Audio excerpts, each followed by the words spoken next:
Le MDCO, Mouvement des démocrates congolais, parti cher à M. Gabriel Mokia Manilé, qui a pour idéologie politique la démocratie républicaine et pour doctrine le renouveau démocratique. Par le truchement des générations Mokia, qui est une cellule d'accompagnement et de promotion des actions de M. Gabriel Mokia et du MDCO, organise en date du jeudi octobre 2022 une conférence débat qui a pour thématique le MDCO et les processus démocratiques en RDC. Où en sommes-nous?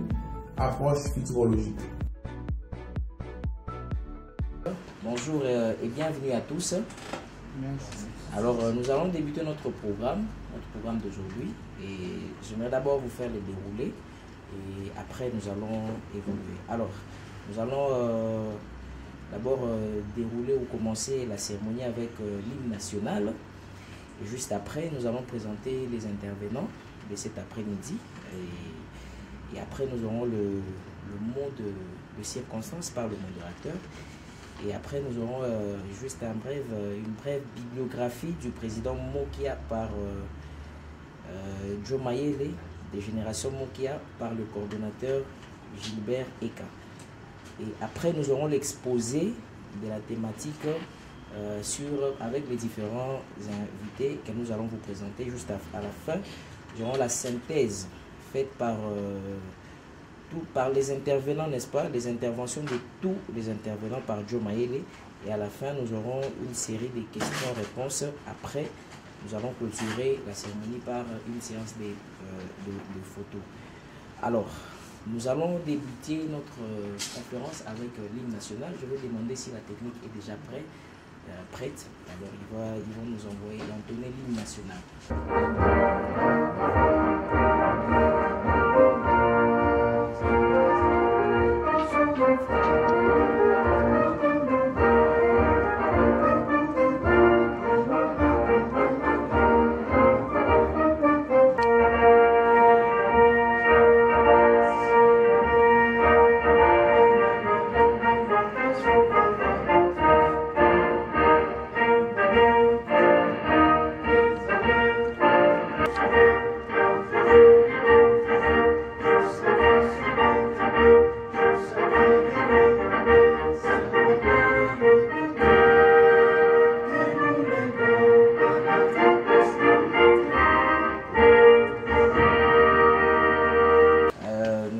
Poursuivre notre programme, et donc je crois que tout un chacun sait le pourquoi de notre présence ici, et je vais directement inviter monsieur Joe Mayele. Lui en ce moment ci il va nous donner une brève bibliographie du président Mokia, et après lui justement il y aura le coordonnateur Gilbert Ekankosi qui va passer pour nous donner aussi la bibliographie de Génération Mokia. Alors nous allons commencer avec Joe Mayele. Alors, nous allons faire une petite biographie qui est un condensé. Certes que c'est un monsieur qui a beaucoup vécu. Nous ne pourrons pas résumer sa vie dans 2, 3 ou 4 mots. Mais nous allons faire un effort pour faire un condensé. Alors, monsieur Gabriel Mokia est né à Bumba en 1956. Très vite, il va fuir une crise sécuritaire qui était au pays, dans le village de Yamaolé. Après cette crise, 64-65, M. Gabriel Mokia va quitter pour venir ici à Kinshasa, où il va faire son cursus primaire, secondaire, humanitaire et universitaire. Après ce cursus, M. Gabriel Mokia se retrouva seul ici à Kinshasa. Alors, comme tout autre garçon, il devrait faire un effort pour se construire une vie, pour réussir sa vie. C'est en 1977 qu'il va commencer à investir. Alors, il commence à investir en étant d'abord commissionnaire du café, du caoutchouc et du thé.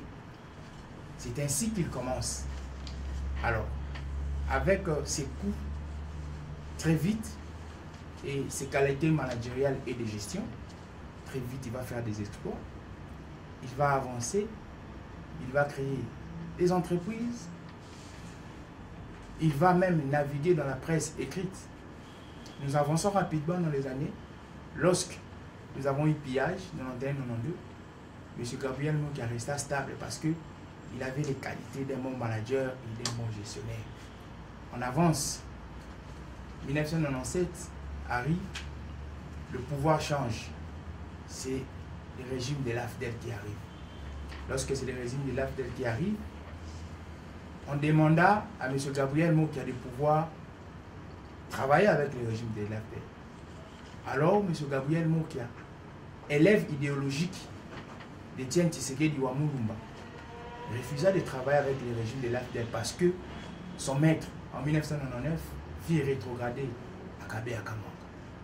C'est comme ça que débuta le marathon d'emprisonnement de M. Gabriel Mokia. Nous arrivons en l'an 2002. Le dialogue intercongolais avec les premiers rounds Santiti et les deuxièmes rounds à Pretoria, accord global inclusif. L'ex-président du Botswana, Ketumile Masire, va vers M. Gabriel Mokia, a voulu que M. Gabriel Mokia puisse faire partie du dialogue intercongolais.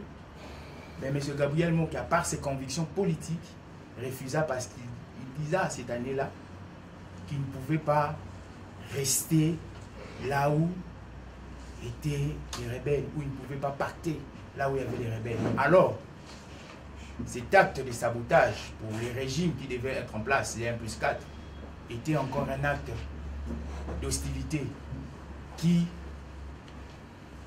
dans les années à venir, donna encore plusieurs emprisonnements à M. Gabriel Mokia. 2003, 2004, 2005, M. Gabriel Mokia fut emprisonné pour ses convictions politiques. Alors, lorsque 2006 fut une année électorale, M. Gabriel Mokia sorti de la prison, il postula étant que candidat. En 2006, le premier tour, nous avons eu le système électoral à 2 tours présidentiels. Il y a eu 32 candidats. Sur les 32, il n'y a que 2 candidats qui étaient retenus et il a fallu coaliser. Je vais donner une nuance. M. Gabriel Mokia n'alla pas vers, mais on viendra vers M. Gabriel Mokia pour essayer de former la coalition tout autour de Jean-Pierre Bemba. Alors, nous connaissons tous l'histoire. Malheureusement, c'est M. Kabila qui remporta les élections. Alors, comme les régimes n'avaient pas changé, il y avait encore cette dent contre M. Gabriel Mokia. Alors, les marathons d'emprisonnement continuent. 2008 arrive, il y a la rébellion à l'est du CNDP avec Laurent Kunda-Watoa. Alors, M. Gabriel Mokia, depuis sa cellule de prison, il fut une déclaration contre cette rébellion. Cette déclaration fut encore un élément qui prolongea ses séjours en prison. C'est pourquoi lorsque nous arrivâmes en 2011, M. Gabriel Mokia fut encore emprisonné. Mais comme étant un leader politique, par ses convictions et par ses actions, il ordonna à sa base de pouvoir voter son maître idéologique qui fut Étienne Tshisekedi. Alors, nous avançons. 2014 arrive, il y a les concertations nationales. M. Gabriel Mokia était à l'extérieur. Il était bien emprisonné. Mais ces gens-là, c'était juste les mêmes régimes. Ils approchaient encore M. Gabriel Mokia pour que M. Gabriel Mokia puisse participer aux concertations nationales. Mais M. Gabriel Mokia dit niet. Alors, c'était encore une dent contre lui. 2015 arrive, une année préélectorale. M. Gabriel Mokia et les grands noms de ces pays, comme le Lengankoy, le Martin Fayulu, forment ce qu'on appelle la dynamique de l'opposition pour lutter contre l'inconstitutionnalité. Alors, il y a eu plusieurs actions qui ont été menées. 2016 arrive, c'était pratiquement impossible, techniquement et financièrement, d'organiser les élections. Alors, en 2016, M. Gabriel Mokia, politiquement, plusieurs ne le savent pas, mais il va jouer un très grand rôle. Il fut le géniteur et le consultant par excellence du dialogue de la cité de Loya. avec les échanges que nous avions eu à avoir avec lui, il nous dit que c'est par lui, M. Vital Kamerhe était le chef des files de l'opposition. Alors, par ses convictions politiques encore, il refusa de tremper ses mains. Parce que ces gens-là, pour lui, c'était entre guillemets des rebelles, des gens qui mal géraient le pays et il ne pouvait pas gérer avec eux. Alors, nous connaissons tous que la cité de Loya avait un mal, c'est dialogue, manque d'inclusivité. Alors il a fallu coaliser avec ceux qui étaient à l'extérieur, comme l'IDPS et Mme F. Gazaïba et les autres. Alors, on coalisa. M. Gabriel Mokia joue encore un rôle très important comme consultant, comme géniteur, mais dans cette fois-là, comme un bon politique, il avait déjà vu le mal de loin. Il disait qu'il ne va pas participer aux assises du dialogue de la Saint-Sylvestre. Le 31 décembre 2016 fut signé cet accord. Alors, 2 mois après, toute la République avait connu un malheur. Son maître idéologique, Etienne Tshisekedi Lumumba, était plus vivant. Alors, M. Gabriel Mokia n'avait plus d'autre choix de faire un chemin seul. C'est pourquoi vous avez vu, il n'a ni pacté avec les rassemblements L en Lengakoy, ni pacté avec les rassemblements L. L'actuel président Félix-Antoine Tshisekedi et Pierre Numbi Persona, il a voulu aller en sollicitude comme un homme constant et rempli des valeurs. En 2018, il y a les élections présidentielles, M. Gabriel Mokia postule, et lorsqu'il postule, malheureusement, nous fûmes au système électoral à un seul tour. Alors c'était M. Félix-Antoine Tshisekedi qui gagna les élections. Par conviction politique, par mérite et par souvenir de son maître idéologique qui fut Etienne Tshisekedi, M. Gabriel Mokia dit, maintenant, je peux me ranger derrière les fils de mon maître idéologique qui est Etienne Tshisekedi. Parce que maintenant, pour lui, ce sont des dignes fils, c'est un digne fils du pays qui hérite d'un combat de multiples années. C'est pourquoi vous aviez vu M. Gabriel Mokia amité maintenant vers l'opposition. Alors M. Gabriel Mokia a aussi une perspective d'avenir. Pour lui, il nous a dit qu'il faudrait pour lui une politique réformiste dans l'agroalimentaire. Il faudrait pour lui une politique réformiste dans l'économie, une politique réformiste dans les domaines sécuritaires. J'espère que nous tous nous connaissons ici les sorties un peu spontanées et catégoriques de M. Gabriel Mokia concernant les domaines sécuritaires. En gros, en résumé, je vous ai donné une petite ébauche de la vie dualiste de cet grand homme qui a quitté des Bumba avec 0 francs et aujourd'hui, il est le père de plusieurs politiques dont M. Joe Maël fait partie. Donc, nous tous, cadres et membres, nous faisons partie. Donc, c'est par ces mots que je résume. Mais alors, les résumés n'est pas, dirais-je, en grosso modo, la vie de M. Gabriel. Il a tellement fait de choses, mais en ce jour, nous avons voulu, en 4-5 phrases, dire qui est Gabriel Mokia. Un opérateur économique, c'est très rare de voir un homme venir avec ses biens en politique et être main propre. Il nous a dit qu'un seul politicien congolais puisse lever la main si j'ai y avoir un franc ou 2 francs de lui. C'est ça le discours de M. Gabriel Mokia jusqu'en ce jour. Je pense que pour nous, la jeunesse, pour les générations futures, nous devons enseigner Gabriel Mokia à nos enfants. J'ai dit et je vous remercie. Ok, voilà, je rappelle, là c'était le mot, une brève présentation de M. Gabriel Mokia, qui est le président national, n'est-ce pas, de MDECO, faite par Monsieur Joe Mayele. À présent, nous allons donner aussi, n'est-ce pas, la parole à Monsieur Gilbert Ekamposi, lui le coordonnateur de la génération Mokia. Alors, en quelques lignes aussi, il va donner, n'est-ce pas, une brève bibliographie de cette structure. Mesdames et messieurs, distingués invités, bonjour. Bonjour. Génération Mokia. Génération Mokia est une cellule d'accompagnement, de promotion des actions et des activités, ainsi que du président national.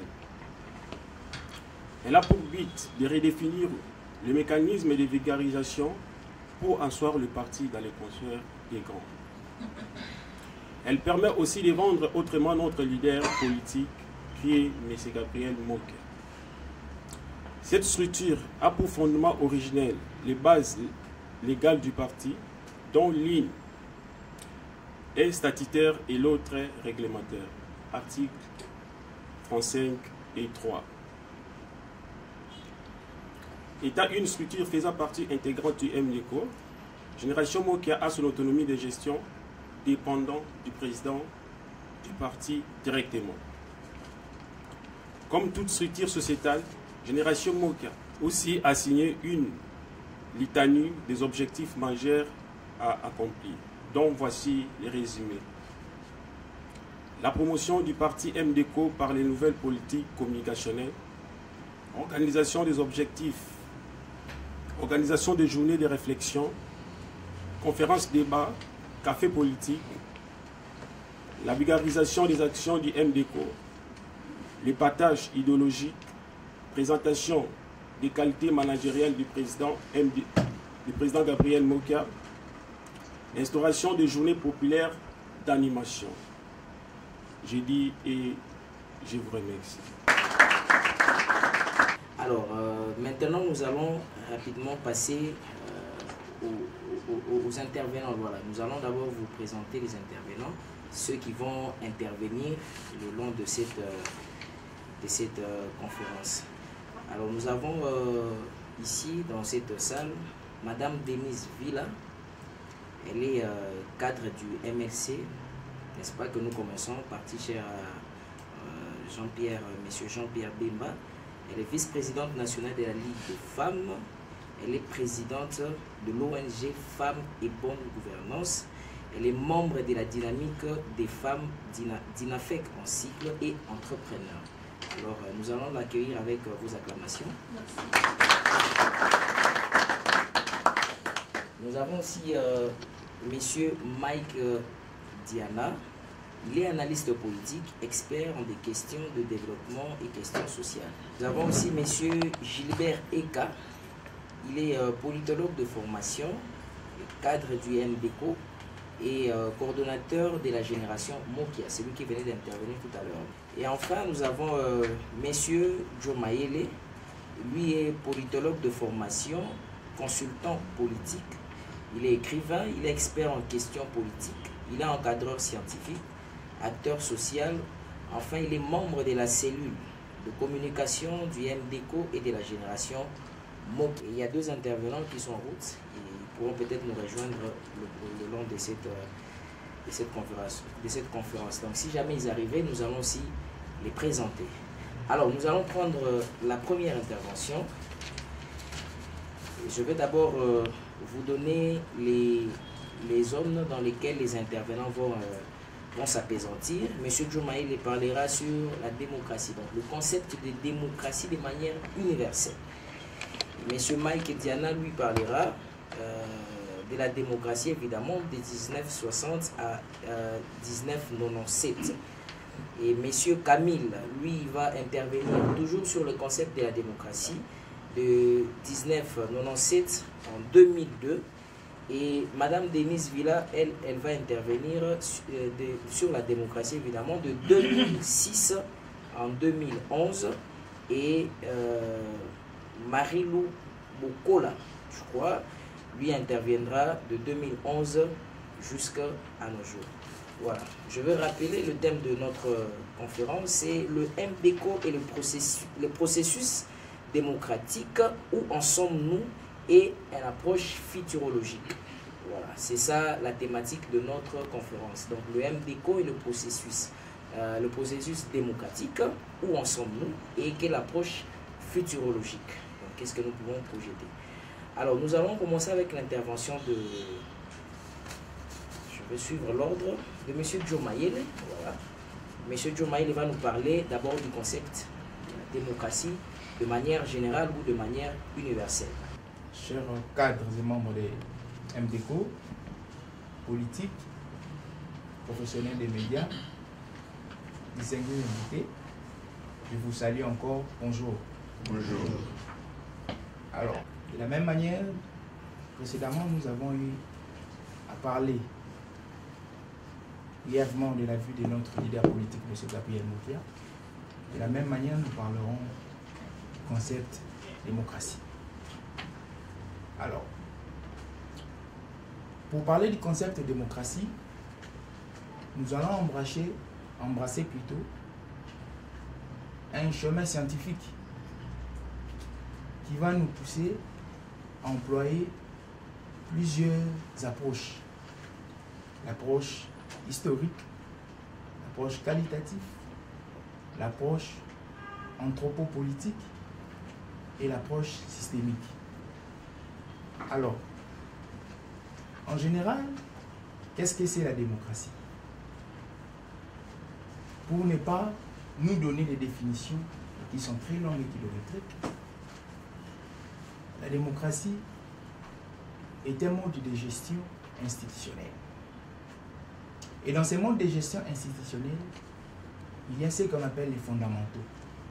Ces fondamentaux sont comme des indicateurs. Je donne un exemple.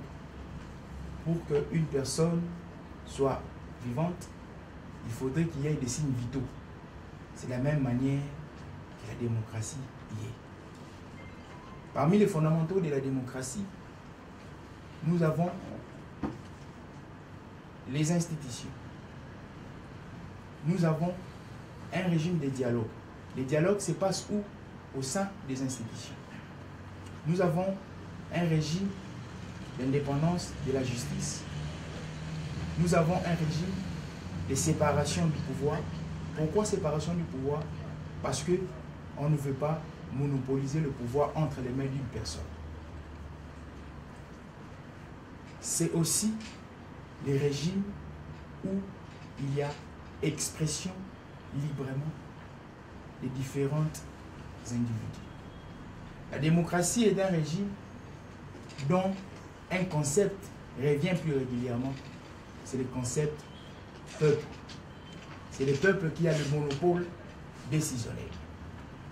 Alors, du plan de vue classification, nous allons essayer de les classifier.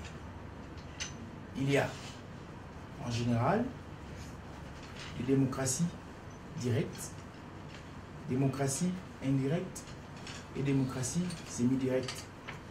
Pour être plus déductif, les cas de nous, ici au Congo, nous sommes dans la démocratie indirecte. Pourquoi dans la démocratie indirecte? Parce que nous voyons les concepts de peuple, qui est souverain primaire, mais qui ne gère pas, qui lègue son pouvoir entre les mains des représentants qui partent les gérer. Alors, dans cette démocratie indirecte, nous avons trois grandes catégories. Je vous épargne des litanies de catégories, mais nous prenons les trois. Nous avons les présidentielles, les parlementaires et les semi-présidentielles. Alors, chez nous, ici en République démocratique du Congo, nous avons opté pour les semi-présidentielles. Les semi-présidentielles est la symbiose des deux régimes précédents, les présidentielles et les parlementaires. Alors, du point de vue historique, c'est depuis 1960 que la nouvelle formulation sociétale congolaise a adopté les régimes démocratiques. Et les prémices des régimes démocratiques chez nous ici étaient les régimes parlementaires. Depuis 1960, nous venons en 2006, nous avons un régime semi-présidentiel. Et le régime semi-présidentiel aujourd'hui lorsque vous lisez l'article 78 plutôt de la Constitution, vous allez voir l'un des caractères où on dit le président de la République nomme le Premier ministre au sein du Parlement. Dans ce régime présidentiel, le président de la République est irresponsable devant le Parlement et que c'est le Premier ministre qui est le metteur en chef de la politique quotidienne.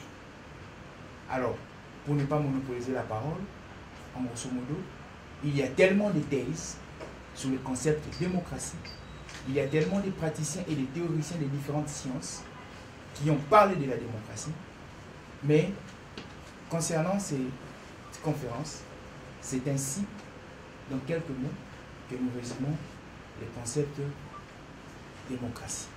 Nous vous remercions. Alors maintenant, nous allons Maintenant, nous allons faire intervenir M. Mike Tiana. Lui, il va aussi nous parler, n'est-ce pas, du concept démocratie des années 1960 jusqu'en 1997.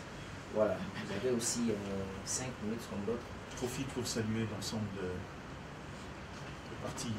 des personnes présentes dans cette salle et merci surtout à l'équipe MDECO de nous avoir associés à cet exercice. Combien passionnant. Il est vrai qu'il est difficile de parler de la démocratie en 5 minutes. Il faudra qu'on se mette d'accord. Seulement pour des raisons de temps, je crois que l'essentiel, s'il faut conceptualiser la démocratie en RDC de 1960 jusqu'en 97, et je comprends pourquoi la référence de 97, avec le pluralisme qui a fini par faire surface en République démocratique du Congo. Mais d'emblée, je crois que Jo Maël a évoqué quelques éléments. Ce qui est dans la forme de la République, en termes de régime. Autrefois, on avait mis beaucoup d'accent sur le Parlement. Et on peut comprendre pourquoi. Quand vous êtes des États post-coloniaux, la crainte, c'est de pouvoir fabriquer justement des hommes forts qui risquent de ternir un peu l'image. Mais l'approche démocratie au-delà de forme évoquée par Jo Maël, je considère que ça fait partie juste des indicateurs, mais aussi une sélection des animateurs. De 1960 jusqu'à 1997, je considère à mon humble avis aussi que c'est là où est venue la plus grande responsabilité qui a détruit la culture en RDC. Pourquoi? Parce que même jusqu'à aujourd'hui, on a pris le soin de rester sur les théories normatives de la démocratie sans prendre en compte les théories narratives. Ça veut dire, on est resté sur certains indicateurs qui, en gros, ne sont que des éléments quantitatifs de l'évolution des États, tels que voulus par les anciens colonisateurs, et qui malheureusement nous malmènent jusqu'à aujourd'hui. Je ne sais pas vous expliquer 97. 97 était une phase d'apprentissage où on sortait avec un régime presque parlementaire, où le Parlement avait un gros de responsabilités, malheureusement avec une classe politique très jeune, des gens nés de la culture dictatoriale ou presque coloniale. C'est de là qu'on voulait asseoir. Mais il y a eu une disparité entre l'intention de ceux qui nous ont emmené cette théorie et ceux qui devaient l'appliquer. Moi, je vais éviter tous les énoncés et les concepts. On va aller de manière pragmatique dans le fond. De 60 à 1997, qui en fait était le premier pas, notre apprentissage douloureux vers la démocratie, on n'a pas su faire quelque chose parce que, c'est comme je l'ai dit, dans l'approche narrative, on n'a pas pris soin de poser des questions existentielles pour que finalement ces concepts-là soient applicables, mais à notre manière. L'approche narrative évoque justement l'adaptation de la démocratie selon les cultures et les vécus de chaque État. Mettons-nous d'accord, l'Europe aujourd'hui, qui peine à se constituer un idéal commun, a une approche démocratique très diverse. On se mettra d'accord ici que la démocratie telle que conçue par la France diffère dans la forme de l'État avec la démocratie de l'Allemagne, et ainsi de suite. Je crois que le but de cet exercice était de faire une analyse très technique, dégager les forces et les faiblesses, je dirais une analyse SWOT, et savoir où en sommes-nous et qu'est-ce qu'il faut faire pour atteindre l'assertion B de la thématique, l'approche futurologique. Donc, entre ces années-là, a été implantée une très mauvaise culture de la démocratie qui a fait que finalement, on s'est mal acculturé avec cette démocratie. Pourquoi? qu'est-ce qui a fait que l'Occident puisse nous vendre la notion de la démocratie? Parce qu'il faut dire vrai, en 1960, la démocratie n'était qu'un concept pour nous.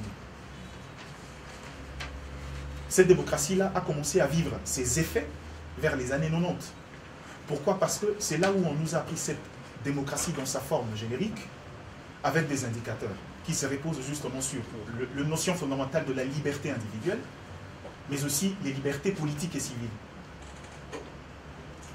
Mais en 97, avant d'aller vers le pluralisme politique, on nous a vendu la démocratie pour combattre la dictature, mais aussi le désordre qui régnait à la tête de l'État, pour résoudre le problème des différents échecs, mais d'ordre gouvernance et économique. Ce qui fait que la plupart des théoriciens se posent la question de savoir, pour l'Afrique, particulièrement pour la RDC, entre ceux qui nous vendent cette démocratie procédurale, liberté de la presse, droit politique et autres, et la démocratie substantielle, qui veut que justement dans les mécanismes, dans les questions de gouvernance, cette démocratie réponde aux vraies questions de la population. Où en sommes-nous? On se mettra d'accord que on est resté dans l'approche conceptuelle et procédurale, malheureusement qui n'est pas très adaptée à nous. Et c'est justement vers ces années-là que les plus grossières erreurs ont été commises. Je vous donne un exemple. Dans la notion telle qu'évoquée au-delà des régimes, nous on a pris, c'est vrai, cette démocratie mixte, dans le sens où on est resté beaucoup trop proche de la démocratie électorale. Mais la question c'est que, est-ce que la démocratie électorale gage des questions de gouvernance ou répond aux problèmes substantiels d'un État? Ces questions, on devrait se les poser, justement, pendant qu'on apprenait douloureusement de cette notion. On ne l'a pas fait. Pourquoi? Je comprends politiquement. Des manières apparentes, on était des États indépendants, mais en fait, on était encore des enfants qui apprenaient sur le mamelle de leurs parents. Et cette approche était justement une méthode utilisée pour introduire le néocolonialisme, nous soumettre. À quoi nous servait justement cette approche, cette théorie, j'ai envie de dire procédurale? Faire en sorte d'être apprécié et fréquentable par la communauté internationale. On nous définissait en fonction de ces éléments-là. La liberté de la presse. Vous verrez que vers les années 60, à peine un État indépendant, on avait déjà plus de 300 publications. Des journaux, notamment le journal L'Avenir de Mobutu. L'idée c'était quoi? Faire un lavage de cerveau, nous imposer une ligne de conduite, une marche voulue qui, en quelque sorte, nous subordonnait justement à nos anciens maîtres. Qui ne le faisait pas, je me souviens encore du discours de Mitterrand à l'époque, qui ne le faisait pas ne pouvait pas bénéficier de l'aide internationale. Qui ne le faisait pas n'était pas fréquentable. Qui ne le faisait pas était considéré encore comme un État primérien. En soi, on a obéi à un agenda voulu par des gens, sans vraiment se poser des questions sur l'intérêt que nous, on allait tirer dans ça. Et aujourd'hui, on a des répercussions. Malheureusement, ce n'est pas à moi d'évoquer l'approche de la démocratie dans son contexte actuel, mais vous verrez que malgré le caractère, malgré la procédure de la démocratie électorale, on est encore pour l'Afrique centrale dans une région où, malgré les élections, des États peuvent enregistrer 4-5 coups d'État en l'espace de 2 ans. Parce qu'en fin des comptes, le vrai raison qui nous ont conduit à adopter ces systèmes, cette mode de gestion, n'a pas répondu favorablement aux questions les plus structurelles. Et ce qui fait qu'aujourd'hui, entre cette période-là, moi je qualifie que l'État congolais a adopté la marche d'un État démocratique sans avoir des démocrates. On était un État démocratique, ou nous sommes encore un État démocratique, sans véritablement des démocrates. Pourquoi? Parce que la plupart des gens qui veulent appliquer la démocratie, c'est des gens qui sont nourris des mamelles, des gens avec des approches très différentes, qui disent les choses de manière démocratique, mais dans la pratique, font autre chose que cette démocratie-là. Parce que, je vais rappeler une notion importante ici à l'assistance, avant peut-être d'aller vers la fin. L'une des plus grandes difficultés, ça c'est générique, c'est pas seulement politique. L'Africain est resté dans l'approche des connaissances, sans forcément muter de la connaissance au savoir. Le savoir s'incarne. Le savoir est le fruit d'une pratique, d'une connaissance vécue et avérée. Le savoir, c'est justement la résultante de l'accumulation des connaissances traduites en actes. Et ça, malheureusement, nous, on est resté très proche, très bébé en restant sur les notions démocratiques dans son approche théorique, dans l'approche théorique normative. Et c'est de là qu'on a consommé les plus grossières erreurs qui ont fini par fragiliser. Développer et mettre à la surface justement les faiblesses de cette approche libérale et cette approche électoraliste de la démocratie. Ce qui fait que quoi qu'on organise les élections, puisque à la base, nous sommes des États dont le fonctionnement de l'État, notamment sur la question de l'État de droit, on a des difficultés. Quoi que l'on organise, l'élection porte déjà en soi les germes du conflit, les germes de problèmes, et ce qui fait qu'on y va et on continue à s'enlisser dans ces problèmes. Donc, les plus grossières erreurs dans notre approche, dans notre marche démocratique, ont été posées à cette période. Si tant est bien qu'aujourd'hui on peut dire, s'il faut rester dans l'approche normative, parce qu'il faut quantifier, le Congo a beaucoup évolué. Même si les autres considèrent que le Congo, dans cette approche démocratique, est resté un peu dans une sorte de démocratie exclusionniste, dans le sens où il suffit de bénéficier du suffrage pour finalement faire ce qu'on veut, où on obtient un mandat de manière définitive, où on ne laisse pas la liberté d'avoir un mandat, mais aussi de pouvoir rentrer dans les exigences des résultats. Donc, en gros, de ce que je peux dire, de la démocratie de 1960 jusqu'à 1997, c'était une démocratie imposée dans son sens des théories normatives, qui ne cadrait pas avec la réalité. On n'a pas eu le temps de prendre l'approche narrative pour essayer de voir dans cette démocratie, en termes de culture et de vécu de la RDC, comment aborder pour répondre aux vraies questions qui sont de gouvernance, qui ont servi d'élite pour nous vendre la notion de la démocratie comme étant mode de gestion, et que finalement, ceux qui sont venus par la suite ont trouvé une législation, une charpente politique qui a fini par prendre force de culture et qui finalement aujourd'hui, malgré les efforts de législation, on continue à s'allier. Mais en réalité, il y a possibilité de pouvoir le corriger. C'est dans l'approche actuelle, de nous lancer jusqu'à aujourd'hui, avec l'instauration du multipartisme et le reste de l'évolution, avec cet accent mis justement sur les respects des libertés fondamentales, et finalement, on peut trouver un juste milieu pour pouvoir corriger cela. Donc en gros, c'était une année où on est passé aux côtés de l'essentiel, où on a mal appris, où on a continué à garder notre mentalité de coloniser, finalement, pour ne pas s'émanciper intelligemment et intellectuellement, et prendre ces notions de démocratie qui, en soi, est un élément essentiel, un idéal mondial, surtout pour des États dont, de manière empirique, le pouvoir, dans sa forme ancestrale, est souvent un pouvoir très autoritaire. C'était bon pour nous, mais malheureusement, on n'a pas saisi les subtilités dans cette approche pour finalement être des États. Et ce constat est général pour l'ensemble de l'Afrique. Donc, en gros, c'est généralement la période vraiment très difficile qui a conduit justement à des difficultés jusqu'à ce stade ici. Il y a plein de choses à dire, on pouvait dire, mais malheureusement, avec 5 minutes, on convenait qu'il est très difficile d'aborder, d'atteindre l'achèvement des idées sur les questions de la démocratie. Voilà un peu, merci. S'il faut retenir peut-être une petite synthèse, c'est que en cette période-là, il y a eu beaucoup plus l'implantation d'une très mauvaise culture, et c'était le moment où il faut rappeler que le néocolonialisme battait le plein.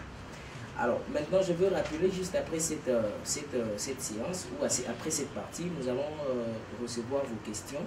Alors vous pouvez la prêter déjà. Et maintenant, nous allons donner aussi la parole à Madame Denise Villa. Elle va intervenir toujours dans le même cadre, n'est-ce pas, de la démocratie, mais ça sera de l'année 2006 jusqu'à 2011. Voilà, vous avez la parole là. Oui, il m'a été demandé, n'est-ce pas, de parler du processus démocratique de 2006 à 2011, pendant la période de 5 ans. Il s'est fait que j'ai eu à donner quelques définitions par rapport au concept. Le concept processus, c'est quoi? Démocratie, c'est quoi? RDC, c'est quoi? Le processus démocratique, c'est quoi? RD Congo, on sait tous, c'est notre pays, la République démocratique du Congo, qui est un pays africain. Et le processus démocratique, c'est un système politique dans lequel la souveraineté est attribuée aux citoyens qui l'exercent de façon directe.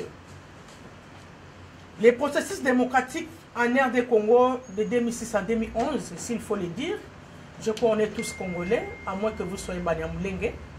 Nous connaissons l'histoire de notre pays. Et après la signature des accords, plusieurs accords de Santiti, Nairobi et consorts, nous nous sommes convenus qu'on ait aux élections, que la RD Congo puisse organiser les élections démocratiques en 2006. Vous le savez bien, après les élections, c'est M. Kabila qui avait remporté les élections en 2006. Malheureusement, après sa victoire, on pensait croire qu'après, on aurait quand même instauré la démocratie dans notre pays pendant cette période.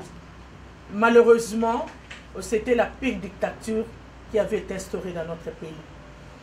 La pire dictature, pourquoi? Vous le savez vous-même. Je n'entrerai pas dans la vie de notre ancien président qui dirigeait pendant cette période, mais il y a eu à boire et à manger. Nos politiques, la jeunesse et les femmes ont vraiment souffert pendant cette période. Vous le savez tous. Il y a eu des arrestations, des défenseurs des droits de l'homme, il y a eu des arrestations arbitraires de nos politiciens, je crois que vous le savez. Il y a eu l'arrestation même de mon président. Excusez-moi parce que je suis du MLC.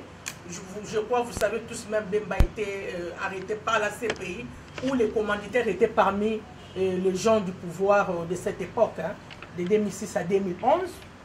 Il y a eu les arrestations arbitraires, des détentions au secret, des disparitions forcées de plusieurs hommes, de jeunes, de femmes, qui étaient même portés disparus jusqu'à nos jours, jusqu'aujourd'hui. Il y a eu l'arrestation et torture, des traitements cruels, entre autres du président Gabriel Mokia. Je crois que vous avez suivi M. Maël Adi. Il a été l'objet de plusieurs arrestations suite à son franc-parler. Donc à l'époque, on ne devait pas parler. Si vous osez critiquer, vous osez parler à mal du gouvernement, directement, on vous arrête. Si vous avez la chance de sortir, vous sortez. Comme le président Gabriel Mo qui avait fait un nom à l'époque, vous le savez, c'est vraiment un grand homme. Lui au moins, la communauté internationale suivait. Mais les gens qui n'étaient pas très connus ont perdu leur vue à cause de leur franchise, à cause de leur franc-parler. Il y a eu les arrestations de M. Diom Ndongala, je crois, vous savez, qui étaient humiliés. Mais c'est Franck Diom, pour ne citer que quelques têtes de nos politiques en RD Congo. Donc, s'il faut faire une analyse ou une synthèse pendant 5 minutes, je dirais que la période de 2006 à 2011, c'était vraiment une période où les Congolais ont vraiment souffert. Je me demande, est-ce que nous sommes un État démocratique ou nous sommes un État dictatorial? Ça, je l'ai dit jusqu'aujourd'hui. Donc, si nous sommes vraiment un État démocratique, en tout cas, nous allons demander à nos dirigeants ou à la jeunesse que vous êtes, que cette fois-ci au moins, comme nous avons notre fils du pays, M. Félix Tshisekedi, même si j'ai violé la période, parce que vous m'avez donné seulement de 2006 à 2011, mais nous avons confiance à notre fils du pays que la démocratie finira par entrer dans notre pays. Parce que jusque-là, nous ne sommes pas un État démocratique. Donc, en gros, ce que je voulais dire pendant la période de 5 ans, c'est ça. Donc, pour le reste, je me remets après comment. Alors, on va prendre juste la dernière intervention. Alors là, ça sera avec M. Joe Mayele. Et il va nous parler du concept de la démocratie, maintenant de 2011 jusqu'à nos jours.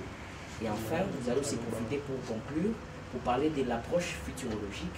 Et ça sera en quelques minutes, pour aussi que ça ne nous ennuie pas, le temps de rester silencieux. De 2011 à nos jours, nous avons connu, dans la sphère politique,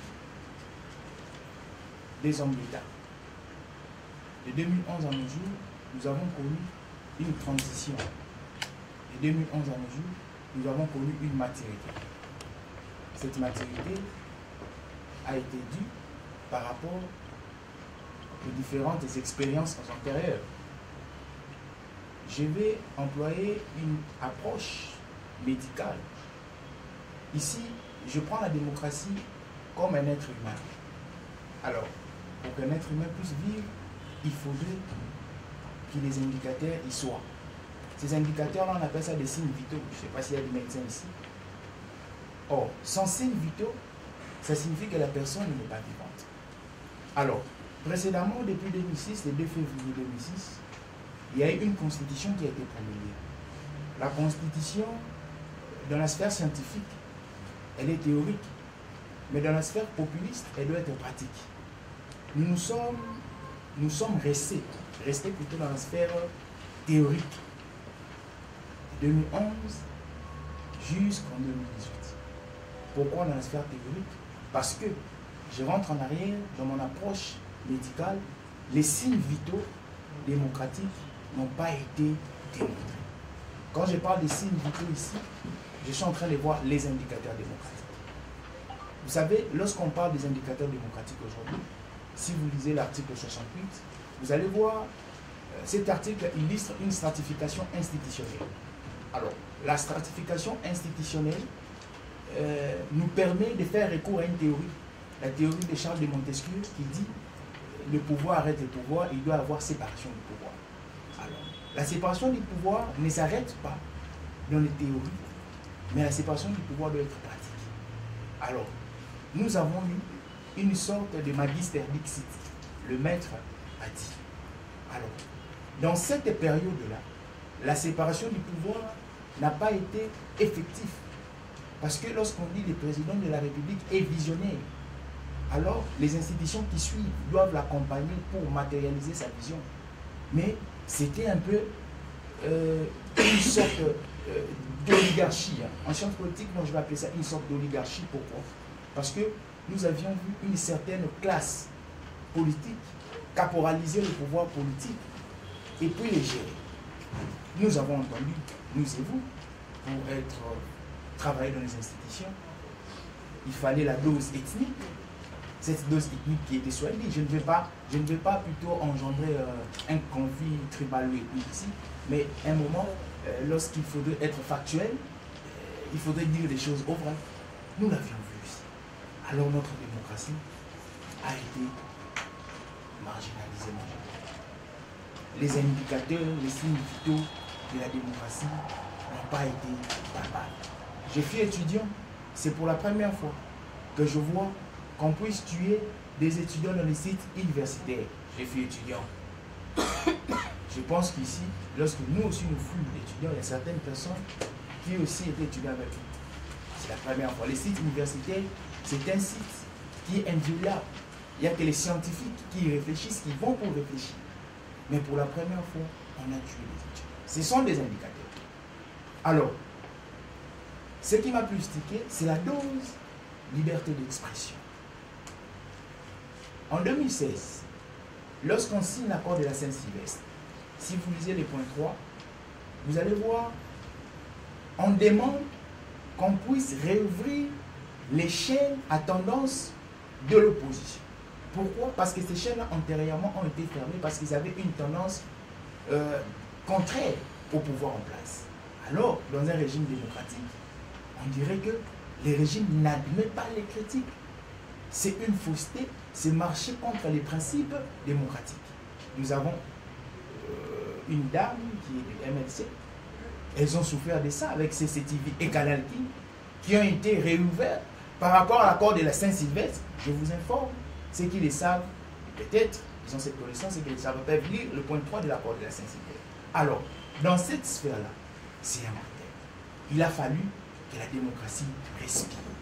Comme un être humain, la démocratie devrait respirer par des indicateurs. Il y a des motions, il y a des marches pacifiques, il y a des grèves. Certaines personnes vont me dire, la grève c'est quelque chose de négatif. Non, la grève c'est un indicateur qui démontre que la démocratie respire. Alors, c'est dans cette sphère-là que je vais intervenir. Pour ne pas monopoliser la parole, n'ayant pas le monopole de la connaissance scientifique, je vais céder la parole à M. Mike Diana, parce que la personne qui devrait intervenir n'a pas pu intervenir en 2011-2018 pour qu'on puisse passer aux échéances des questions et remarques. Voilà. Maïlé a dit, il est vrai que jusqu'à aujourd'hui, la démocratie en RDC n'est pas très libérée comme on le souhaiterait. Ça, c'est une certitude. Mais cependant, il y a deux approches. Cette démocratie-là, pour une première fois, a manifesté la volonté de quitter la dimension normative et rentrer dans les dimensions substantielles. C'est quoi? Dans la substance, c'est rentrer dans des questions un peu plus en profondeur, comme les droits économiques. Qu'est-ce qu'on entend par les droits économiques? la garantie dans la justice distributive des revenus de l'État, la garantie de l'accès à l'éducation, mais aussi la réduction sensible de la pauvreté. Comment les autres démocraties l'ont résolu? Généralement, il y a une légende ici, les gens savent que quand on est en Europe, même un chômeur touche un salaire. En réalité, c'est une légende qui est née, mais cela tient compte justement de cette approche-là, des raisons le plus structurelles dans l'approche démocratique en tant que mécanisme de gestion. Et aujourd'hui, pour une fois, le Congo est allé parce qu'aujourd'hui, chacun d'entre nous sait qu'en matière, on a résolu à 30% le problème de l'accès à l'éducation, avec cette notion de la gratuité. Elle était difficile, mais les gens ne se rendent pas compte de la portée de cette approche dans la consolidation de l'économie. Qu'est-ce que je dis de la démocratie, pardon. Et donc, de 2011 à 2018, on a manifesté beaucoup de volonté. Mais la plupart des éléments évoqués par Joe Mayele n'est pas du fait des hommes, mais ce sont des problèmes structurels. C'est justement les paradoxes constatés dans l'approche démocratique dans sa dimension constitutionnaliste. Je vous donne un exemple. On prend le régime mixte, où le chef de l'État partage son pouvoir avec le Parlement, mais pour une première fois encore, on s'est rendu compte que le paradoxe dans la loi, c'est que le chef de l'État, quoique c'est lui qui a la responsabilité politique, sur base de son programme que l'exécutif fonctionne, s'est retrouvé sans capacité d'agir. Et comment le résoudre? Cette fois-là, la démocratie ne s'est pas apporté de solution parce que elle contient dans sa forme, puisque le côté narratif n'a pas été très bien saisi, on se retrouve avec des paradoxes dans les textes, même dans la législation, qui nous rendent la tâche très difficile. Ce qui fait qu'il y a une nuance. Faisons attention dans ce qui se passe. Par exemple, sur la notion de la liberté d'expression. Vous vous rendez compte qu'aujourd'hui, indépendamment de la volonté du chef de l'État, si vous constatez cette infraction de outrage au chef de l'État,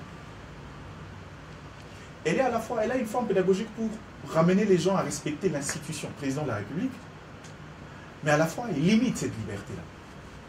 Ça, ce n'est pas des faits des hommes. Le chef de l'État peut ou ne pas, les ailés autour de lui, qui constituent les systèmes politiques, s'en servent pour mater les oppositions et même les critiques exacerbées. Ça, c'est du fait de la structure. C'est indépendamment de la volonté des hommes. Un peu quand il parle de l'approche des étudiants, ça encore, c'est notre problème. Depuis 1990, quand on voulait nous introduire la démocratie, vous vous souvenez de l'histoire du 11 au 12 mai de Lubumbashi, avec le massacre des étudiants. Pourquoi? Parce que ça constituait une élite et une menace sérieuse pour le pouvoir politique. Donc, je reste dans la logique de ce que je disais. La plupart de faiblesses dans la marche démocratique de la RDC sont du fait de la structure, sont du fait justement qu'on n'a pas pris le soin d'être nous-mêmes dans ces costumes qui est démocratie, afin de dégager les marches pour répondre aux vrais problèmes existentiels de l'État. Il y a eu des volontés. On se rendra compte qu'aujourd'hui, Félix Tshisekedi manifeste beaucoup trop de volonté. Mais il est un peu comme noyé dans un système où il faut vraiment un coup de baguette magique, j'ai envie de dire. Parce que quand vous regardez les valeurs de la République, la première des valeurs dans nos énoncés, c'est justice, avant la paix et le travail. Et je comprends dans cette logique, il dit, le redressement de la RDC commencera justement par la justice en instaurant un état de droit. Mais il n'a pas pris le soin de rentrer dans les données empiriques pour comprendre que cet appareil judiciaire-là, au nom de la séparation de pouvoir, comme Joe Mayele le disait, le pouvoir contre le pouvoir, mais en réalité, la politique a fait un effort de mater les autres entités du pouvoir. Ce qui fait que ces autres entités de pouvoir qui devraient contrôler le pouvoir politique deviennent de caisses de résonance, sont devenues des caisses de résonance. Dieu merci, il y a eu une volonté, mais on espère que ça va se corriger. Donc, en quelque sorte, vous verrez dans l'approche comparative, on répète généralement les mêmes problèmes. Le problème que le chef de l'État vit avec le FCC n'a pas commencé aujourd'hui. C'est le même problème qui a divisé Lumumba à Kasavubu. Savoir tenir l'équilibre dans cette approche démocratique. Il ne suffit pas de nous montrer la méthode de gestion, mais il faut trouver l'équilibre pour qu'il y ait disjonction de force pour apporter les vrais problèmes de développement. C'est là où je vais chuter justement par les grands débats qu'il y a chez les grands théoriciens de la démocratie. Est-ce que la démocratie en soi est une finalité? Vous vous rendez compte, on aura du mal à répondre à cette question parce que si on fait le calcul, un calcul d'ailleurs qui a été fait par Alain Foucault, vous calculez 600 millions dépensés pour les élections de 2018, mais traduisez-les en termes d'action de politique de développement, 5 barrages hydroélectriques, plus de 4000 écoles, vous vous rendez compte qu'on a des besoins plus substantiels.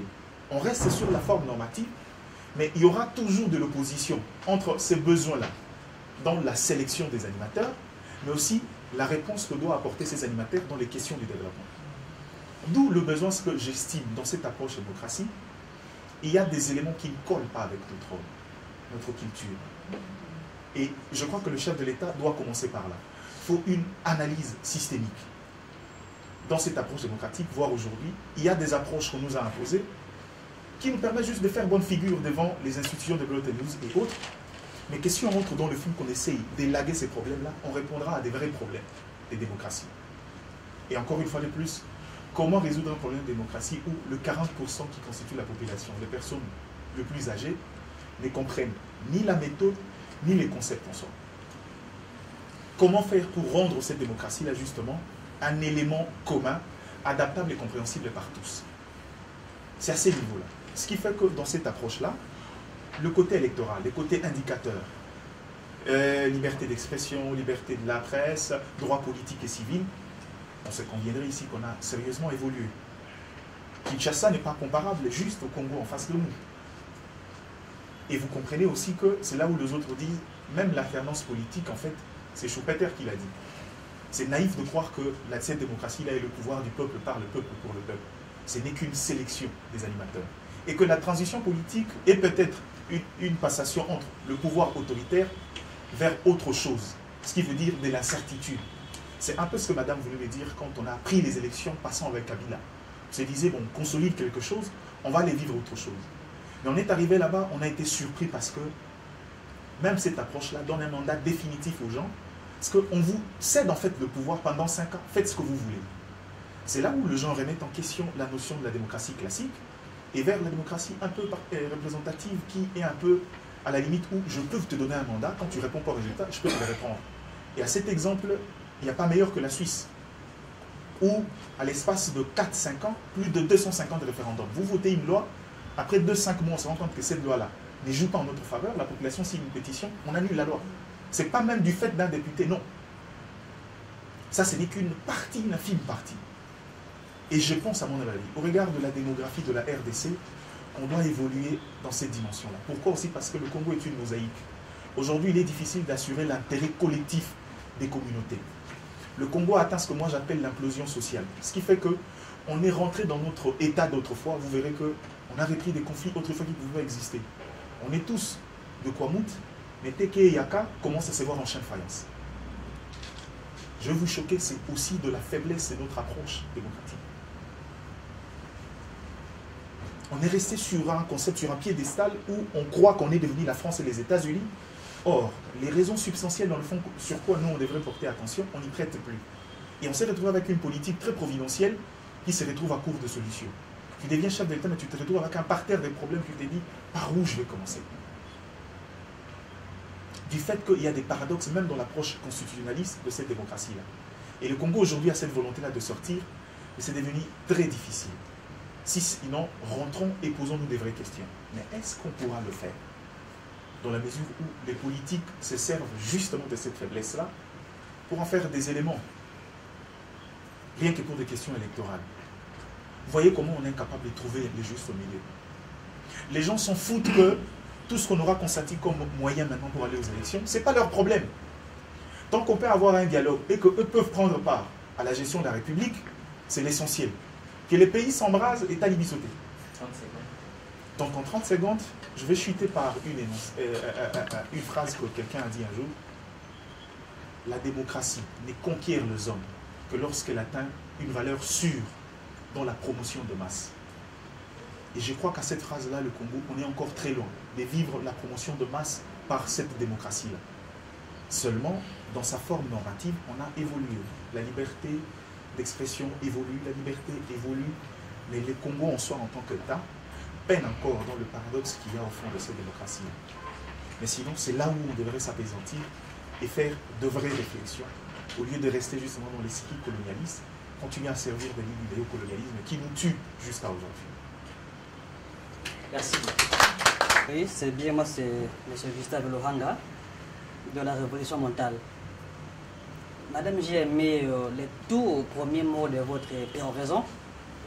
Lorsque vous nous saluez, commençons par particulariser les femmes. Je hais tous ceux qui sont pour la parité.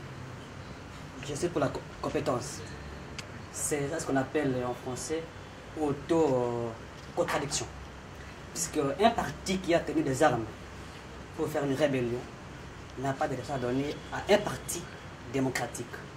Et donc quand le MLC a tenu des armes pour conquérir le pouvoir dans la rébellion, je crois qu'il y avait des morts civils. Et vous tenez un discours démocratique accusant le régime antérieur de vous mener une vie dure.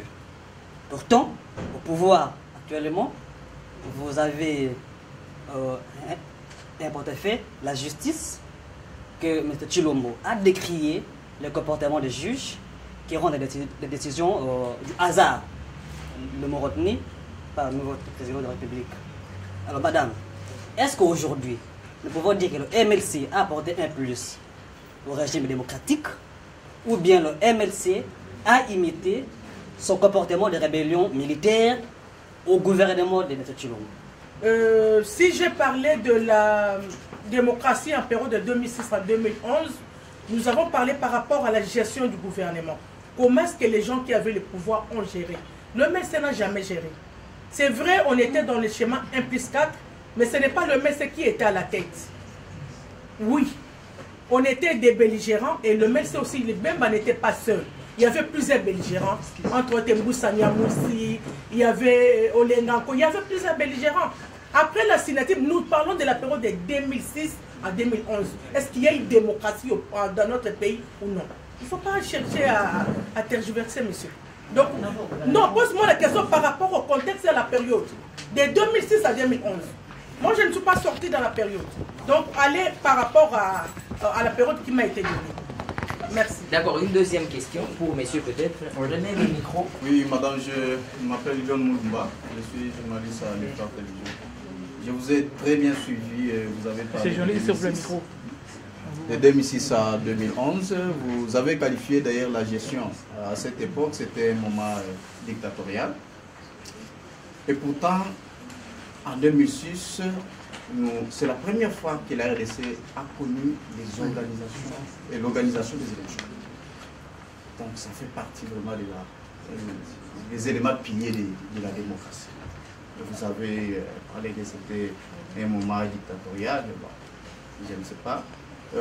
Vous avez évoqué les arrestations pour les politiques, Franck Diongo et les autres. Et pourtant, à cette époque, Jean-Pierre Mbemba a été aussi arrêté. Vous avez évoqué que parmi les gens qui ont fait que Jean-Pierre Mbemba soit arrêté, les acteurs politiques du régime passé étaient comme responsables. Parmi les commanditaires. Ouais. Je dis parmi les commanditaires. Voilà. Et pourtant, c'était une cause normalement qui devrait, il devrait répondre par rapport à ce qu'il avait fait comme crime, suite aux certains éléments qu'on avait eu comme bref. Et puis, ma question, par rapport à tout ce que les régimes passaient a eu à faire de 2006 à 2011, nous avons connu les élections, il y a eu quand même certaines choses. N'est-ce pas que c'était déjà, surtout, moi je suis plus vraiment dans l'organisation des élections, n'est-ce pas que c'était déjà un pas d'avance vers vraiment l'évolution plus de la démocratie? Oui, merci beaucoup. Moi, je prends ma période de 5 ans, de 2006 à 2011. Comment la RDC s'est comportée? Je crois que c'est clair. Si nous parlons de 2006, oui, nous savons qu'il y a eu organisation des élections. Mais ce n'était pas grâce à l'effort de M. Kabila. C'était grâce à l'effort des belligérants et de la communauté internationale qui avaient insisté à ce qu'il y ait organisation des élections. Ça, en tout cas, on applaudit. On n'a pas dit les contraires par rapport à cette organisation des élections. On n'a pas aussi contredit la victoire de Joseph Kabila. J'étais clair dans mes propos en disant que après les élections, c'est M. Kabila qui avait remporté les élections. Mais nous avons fustigé les comportements, leur façon de gérer pendant cette période. C'est ce que nous fustigeons en tant que Congolais. À moins que tu vives ailleurs, mais si tu vivais en RD Congo, nous avons vu les comportements de membres du gouvernement en cette période. Je crois, je ne suis pas contre le... Peut-être qu'il y a des gens de l'FCC parmi vous, hein, parce que la manière dont vous posez les questions, mais oui. La manière dont vous posez la question, nous voyons tous, ou bien on voyait tous comment le gouvernement Kabila avait géré pendant cette période de 5 ans, de 2006 à 2011. Pour les questions qui restent, nous courons déjà derrière le temps, parce que le temps n'est pas notre allié. Nous allons avoir juste peut-être 5 questions. Alors, vous allez poser 5 questions, et puis après nous allons finir parce que nous ne voulons pas abuser de votre temps ici. Et je vais vous demander une chose, que vous preniez la parole pour poser votre question, soyez un peu précis.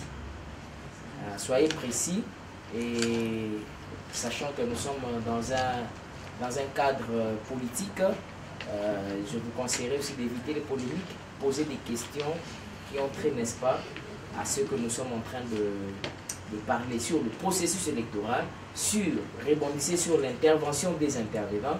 Ça nous fera énormément plaisir et nous allons apprécier aussi votre intervention. Ne le considérez pas mal. Hein? Je pose ma question à M. Diana, qui venait tantôt de nous parler des démocraties narratives. Alors j'aimerais savoir par rapport à ces précisions, lorsqu'il parlait de démocratie narrative, en lisant l'histoire politique de notre pays, ou s'il faut faire une pathologie du pouvoir de notre pays, pensez-vous vraiment qu'effectivement les politiques congolais ont raté les côtés narratifs alors que à chaque période de l'histoire de notre pays, nous parlions de dialogue, nous parlons de conciliabule, nous parlons des tables, et qu'il fallait toujours mettre les politiques ensemble pour discuter des questions éminemment nationales, et que lorsque vous parlez de l'histoire politique du Congo en oubliant les côtés narratifs, pensez-vous que les côtés dialogue avaient écarté le politique, l'intelligence du politique congolais ou comment? Je voulais un peu savoir à ces points de vue-là. Merci. Alors, mais les dialogues est justement le fait de l'incapacité des politiques à respecter les règles établies. On sera d'accord, non? À chaque fois qu'on va dans les dialogues, c'est justement pour corriger une faiblesse dans le respect de règles établies. Je prends un exemple. La loi définit tout ce qu'il y a, de la prise de politique jusqu'à l'organisation des élections et la limitation de mandat. Mais quand est-ce qu'on arrive justement au dialogue? C'est lorsqu'on n'est pas capable de tenir ces délais-là. On n'est pas capable de respecter les édits de la loi. C'est alors qu'on est obligé, parce que je suis aussi de ceux qui estiment, le dialogue fait partie des modes de gestion, surtout pour nous Africains. Dans le fait où nous, il y a des sensibilités. C'est comme j'ai dit ici, le Congo est une mosaïque venue des horizons composés et mis ensemble par la providence des dieux et par le cours de l'histoire. Ce qui fait qu'aujourd'hui, on a besoin justement de cette représentativité par le dialogue. Mais les dialogues tels que vous dites là, les dialogues politiques, c'est fait du fait de l'incapacité des politiques à répondre aux exigences pourtant clairement établies par les lois. Vous comprenez?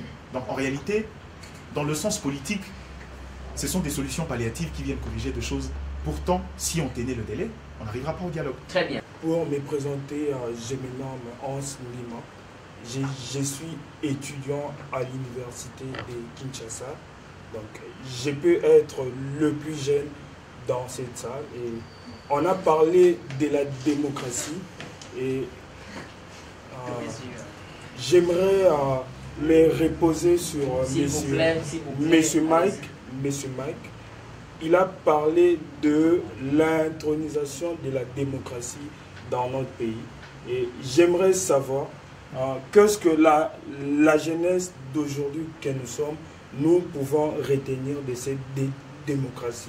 Elle a été présentée qualitativement ou quantitativement, la démocratie. D'accord. Vous êtes de quelle faculté?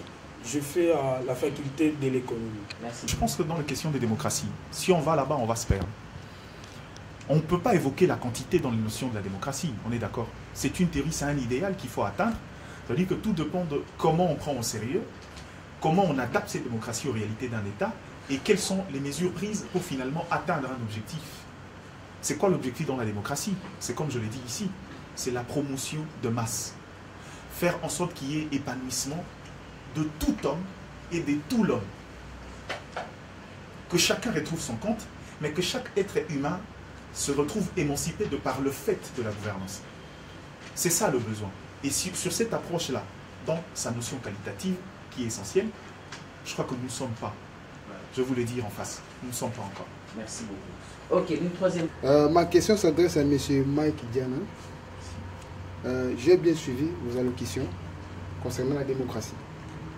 Alors, vous nous avez clairement démontré que ce sont les Occidentaux qui détournent la population congolaise, mais les dirigeants congolais, à leurs objectifs. Ce sont eux qui sont à la base de toutes les malfaites qui se font aussi au Congo. Alors, parce que la majorité, ce sont des jeunes. Ma question se pose ici. Étant des jeunes congolais, que devons-nous faire pour détourner aussi les Occidentaux, pour que les Congolais soient libres, que la démocratie soit effective dans notre pays? Merci beaucoup. Merci beaucoup. Mais je serais très prétentieux si je pensais que j'ai la solution à ces problèmes, mais j'ai quelques pistes de solutions qui me concernent. Par exemple... Un instant, s'il vous plaît. D'accord.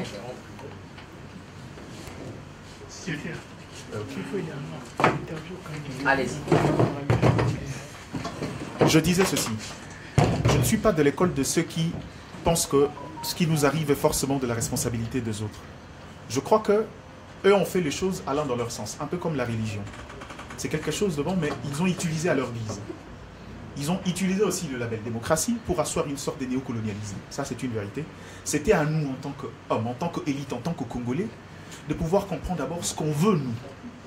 Ce qui fait que, plus de 60 ans après, on ne devrait pas poser cette question-là.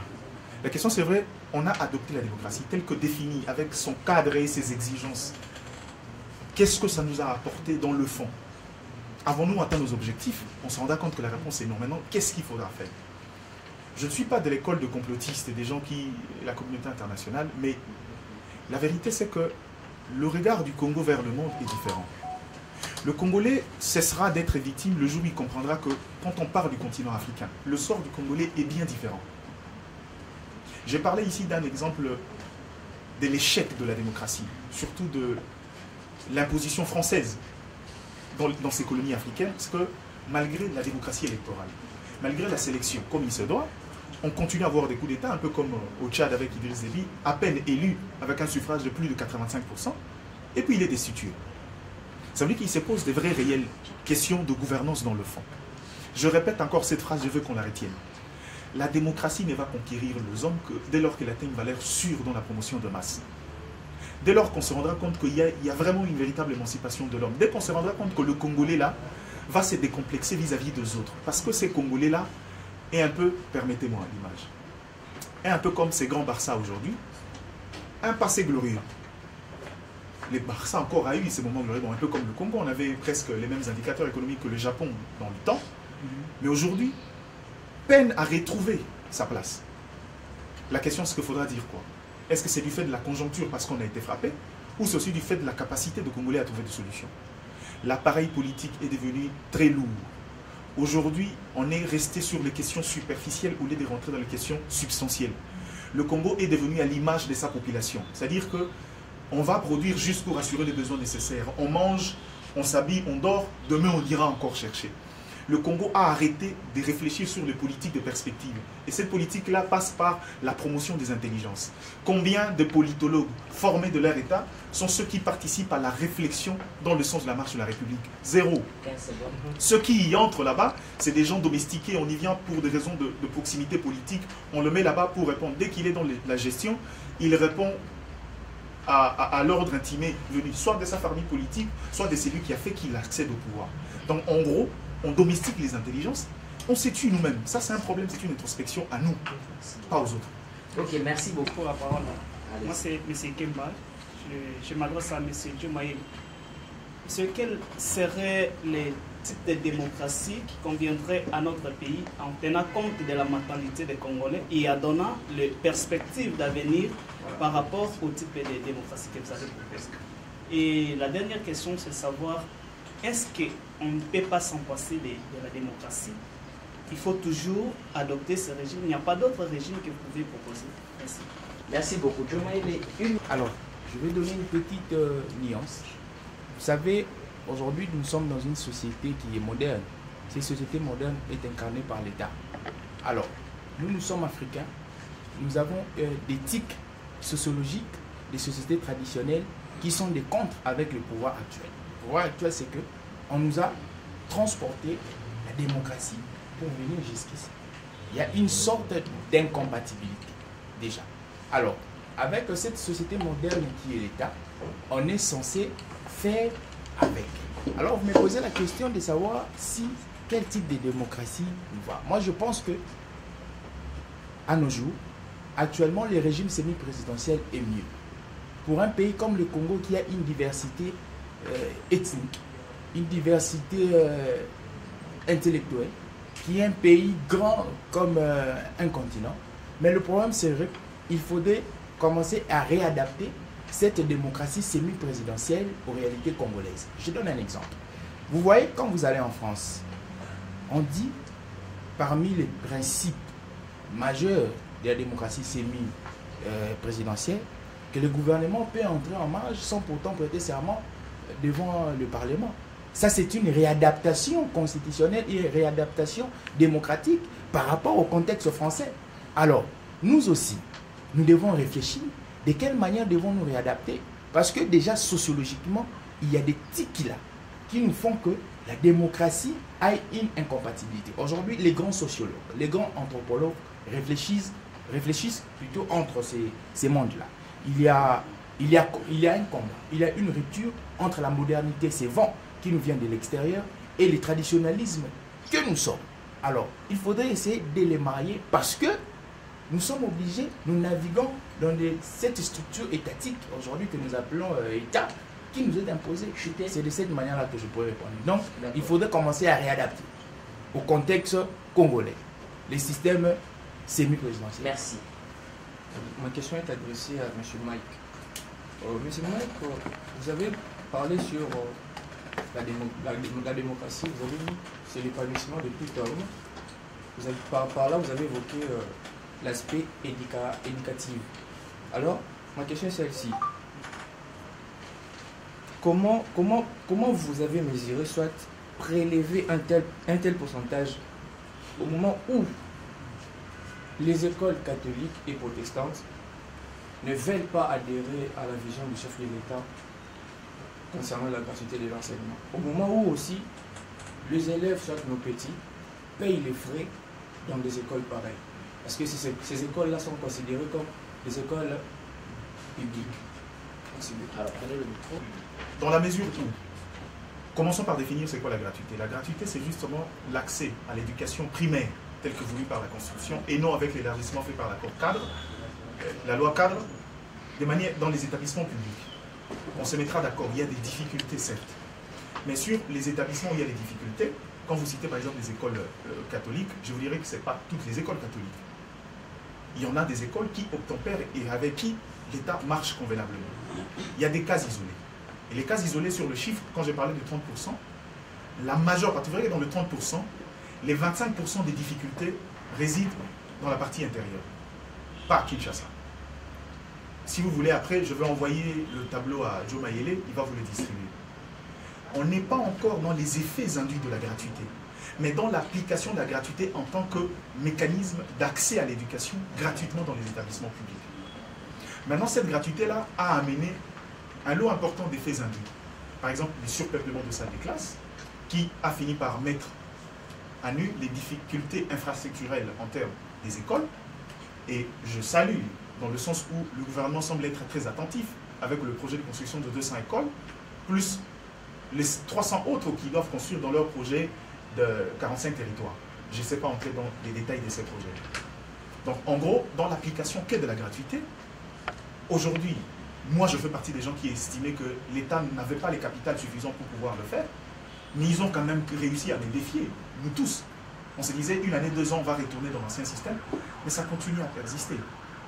Et rien que pour cette application-là, je vous l'assure que le 30% dans la gratuité. Maintenant, il y a une marge quand vous allez dans les effets induits, la gestion des effectifs, les écoles et le problème de salaire des enseignants. Ça, ce n'est pas la gratuité. Ça, ce sont les mécanismes, le corollaire de la gratuité de l'enseignement. Donc la gratuité n'est que l'application justement de l'exigence constitutionnelle de faire que les établissements publics primaires soient gratuits à tous les enfants. Merci beaucoup. Voilà, alors c'est par ici que nous avons... Voilà, il était aussi l'un des intervenants. Il devait intervenir sur la question aussi du processus de la démocratie. Alors nous allons justement lui accorder un mot. Lui, il est président de la génération Congo Nouveau. Voilà, il va justement intervenir. Nous allons lui accorder même 2 ou 3 minutes. Il va intervenir et après nous pourrons finir. Nous allons clôturer. Voilà. Bonjour tout le monde. Bonjour. Je commence par m'excuser. J'étais programmé parmi les intervenants, mais compte tenu des raisons professionnelles, je n'ai pas pu être là. On est avocat, donc j'avais des procédures à la cour d'appel qui m'ont empêché d'être là à l'heure. Vraiment, je m'en excuse. Autant le cadre est bon, j'aurais vraiment voulu qu'on échange. C'est toujours important. Bon, en termes de mots, il est vrai que j'avais vraiment les soucis là d'échanger sur la thématique, mais vu tenant compte du temps, j'ai quand même voulu placer un mot d'encouragement. On a toujours remarqué que les jeunes que nous sommes ne s'intéressent pas à la politique. On est là que pour aller répondre quelquefois aux appels des politiciens véreux, que moi, chez moi, là-bas, à la génération Congo Nouveau, je qualifie leur parti politique d'entreprise politique privée. Donc, quelqu'un qui a un peu d'argent, il investit, au lieu de faire une boutique, il investit en créant un parti politique mallette.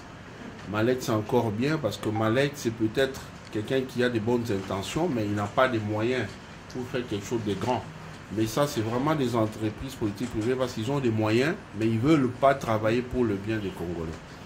Alors, quand je vois les jeunes s'intéresser à la politique, accepter de venir échanger sur l'avenir de notre nation, vraiment, ça ne peut que me réjouir. Et je suis maître Camille Richard Kalele. Je suis président de la génération Congo Nouveau. C'est une ASBL à caractère politique. Nous avons le bureau à Matongé, donc non loin du stade. On est vraiment voisin au stade Tata Raphaël. Il y a dehors là, c'est bien écrit, il y a même mon effigie dehors. Ce que je peux dire en termes de motivation, c'est que tout ce que les intervenants ont eu à dire ici, je n'ai pas vraiment suivi grand-chose, mais pour le peu que j'ai pu auditionner, c'est que les choses ne pourront pas changer tant que nous-mêmes, nous n'allons pas nous décider de se prendre en charge. Vous avez vu certainement comme moi, en France, un Français discuter avec le président Macron. Il dit, tu es le médiocre des présidents. Depuis que la France existe, on n'a jamais eu un médiocre comme toi. Il dit comme ça au président. Ce courage-là, ici chez nous, si tu essayes, dans les 2 secondes qui suivent, tu es un homme mort. Alors, c'est vers des pays comme ça que la démocratie existe réellement. Chez nous, ça n'existe pas. Depuis que l'histoire du Congo existe, depuis l'indépendance, on n'a jamais, alors jamais, joui de notre souveraineté. Tout ce qui se passe ici, c'est la volonté des étrangers. Et à cause de notre négligence, à cause de notre laxisme, excusez-moi, on est aujourd'hui envahi, infiltré, même au niveau des partis politiques. Je sais qu'il y a plusieurs sensibilités ici. Je ne vais pas citer les noms des gens, c'est un débat impersonnel. Mais en tant qu'intellectuel, vous pouvez facilement savoir que tel n'est pas congolais, mais il s'accroche parce qu'il voit qu'ici, il y a des diamants, il y a des minéraux, ainsi de suite. Et à cause de la famine, nous avons accepté de vendre notre dignité. Donc vous allez voir un Congolais qui chante à la gloire d'un homme. C'est moi, la génération Congo Nouveau, quand j'avais commencé, il y avait des ASBL qui venaient adhérer, parce qu'on s'est érigé en méga plateforme où nous recevons les adhésions des individus, des particuliers, tout comme des ASBL, ainsi de suite. Alors, au début, là, on avait des ASBL qui venaient, association, les amis des tels. Mais ils se sont mués, ils n'en parlent plus. Comment toi, un être humain à part entière, tu peux t'ériger en nom de quelqu'un qui n'a aucune histoire dans ces pays, qui n'est modèle en rien, tu t'es mu en lui. Ça n'a pas de sens. Je peux comprendre qu'on parle Lumumba, parti lumumbiste, parce que Lumumba ne vit plus. Quand tu adules son nom, tu cites son nom, voulais-je dire, tu n'adules pas la personne Lumumba, parce qu'elle ne vit plus en tant que personne physique, pour qu'on dise que non, il est en train de les flatter pour avoir un peu d'argent. Donc c'est devenu une idéologie. Donc quand tu parles Lumumba, tu vois les valeurs. Lumumba a incarné le courage. Ce courage-là qui nous a aujourd'hui donné l'indépendance. Quoi qu'elle est encore administrative, il faut qu'on devienne indépendant politiquement, sur le plan culturel, ainsi de suite, sur le plan économique. Nous sommes totalement dépendants de l'extérieur. Alors, la jeunesse doit s'approprier la situation politique de notre pays. Nous ne pouvons pas dire aux vieux qui ont déjà eu à œuvrer, là je parle de vieux qui sont des véreux, je ne parle pas des gens, des présidents comme Gabriel Mokia et tout ça, parce qu'il n'a jamais géré, il a ses mains propres. Là je parle de tous ceux-là qui ont eu à gérer, qui ont déjà montré leurs limites. On a vu que toutes les recettes qu'ils ont eu à proposer n'ont pas changé les choses dans ces pays. Le président Kabila lui-même disait, si je pouvais avoir même 15 personnes pour travailler, ces pays changeraient. Tous ces gens ne travaillent que pour l'argent, pour les intérêts personnels. Ils sont millionnaires, milliardaires. Or, notre pays, dans le 2 millions et quelques kilomètres carrés que nous avons des superficies, nous avons 80 millions de terres arables. Donc, c'est-à-dire là où je peux venir faire de l'agriculture et que ça puisse bien marcher. Alors, les gens, au lieu d'aller dans l'agriculture, travailler pour produire des choses qui feront que nous ne serons plus dépendants même des pommes ici, des pommes vertes, des pommes rouges. Nous dépendons de ce qui vient de l'Afrique du Sud. On vous envoie des pommes faites déjà il y a quelques années, quelques mois, avec des produits de conservation. Tu viens, tu manges, c'est pourquoi aujourd'hui il y a plusieurs problèmes de cancer, ainsi de suite. Pourquoi? Parce que nous ne mangeons pas bio. Nous mangeons des choses qui viennent de partout. Alors si les gens pouvaient être sérieux dans ces pays, si on pouvait avoir une constitution propre à nous, adaptée à nos réalités de la RDC, je ne pense pas qu'on aurait des problèmes.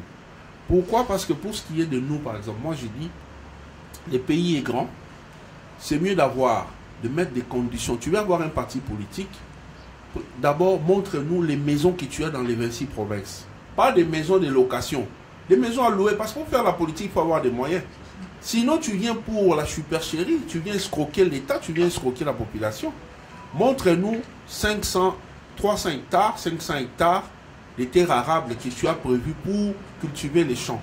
Ça va faire diminuer le chômage au pays. Les jeunes n'auront pas à se plaindre. Vos militants qui sont dans votre parti n'auront pas à se plaindre. Alors, montre-nous ces terres arabes que tu as pour déjà montrer que non, quand je serai aux affaires, je ferai mieux. Voilà que je ne suis pas encore aux affaires, mais j'ai ça. Les églises, il y en a partout. Les pasteurs, s'il y en a ici, je suis désolé, je parle des pasteurs qui n'ont pas l'appel, qui sont allés créer des églises pour raison de faim. Mais il y a des appelés qui ont des églises, là il n'y a pas à discuter. Mais il y en a par contre d'autres qui ont créé des églises par manque d'emploi. Et ces pasteurs-là, vous n'avez qu'à suivre. Non loin de là où j'habite, il y a un pasteur qui prêche du lundi au dimanche. Je n'ai pas autre chose à dire. Je suis convaincu qu'il a des fétiches et il envoûte ces gens-là. Parce que quand je vous dis, qu'est-ce qu'on peut faire depuis lundi jusqu'à dimanche, on ne se fatigue pas. Et là, dans l'église, là, il y a aussi une école primaire où les élèves étudient pendant que les micros sont en train de parler, l'église en même temps. Vous voyez ces désordres-là. Donc, on a les dirigeants depuis 60, donc après le départ, l'assassinat de la clique Lumumba, les dirigeants se sont arrangés pour entretenir tous les désordres que nous voyons ici, parce que ça leur permet de faire l'air dada. Pendant qu'on est dans la distraction, aller là-bas faire ceci, non, on a beaucoup là-bas. Les pasteurs, moyennant un peu de motivation, ils donnent des enseignements orientés pour empêcher aux gens de réclamer leurs revendications. Alors que tout est clair, la constitution là même si elle n'est pas adaptée à nos réalités, mais là-dedans on prévoit quelques droits, notamment l'accès à l'eau et à l'électricité. C'est un droit constitutionnel. Mais on ne jouit pas de ça, on dort, on se réveille, on trouve ça normal. Donc quand tu es en ville, tu verras des gens dans des poches de veste avec des chargeurs. Partout ils voient une prise les gens se précipitent même, ils doivent brancher. C'est une situation infernale qu'on doit refuser. Je pense que pour aujourd'hui, vraiment, je regrette beaucoup. On aurait dû avoir le temps de parler. J'encourage les organisateurs. Je souhaite à ce qu'il y ait régulièrement des rencontres comme ça pour qu'on se parle. Et on pourra encore aborder et naturellement répondre à des préoccupations. Enfin, je sais qu'il y en a. Lorsqu'on intervient, il y a toujours besoin de poser des questions. Nous aurons le temps de le faire. Mais vraiment, j'encourage tout le monde, les filles comme les garçons, intéressons-nous à la politique. Sinon, nous serons, si on soutient les politiques de manière générale comme ça s'est fait, on est nous-mêmes complices des malheurs qui nous arrivent. Si aussi on fait semblant, on les laisse faire ce qu'ils veulent, on est également complices de ce qui se passe. Intéressons-nous à la politique, 2023 arrive. Si on parvient à avoir, pour les comptes de MDECO, 150 femmes, 150 hommes, le président Moka ne sortira même pas un franc à payer. La liste sera prise gratuitement. C'est la loi électorale. Donc, intéressons-nous à la politique, allons faire les choses autrement pour espérer voir les choses changer. Je vous remercie pour l'attention.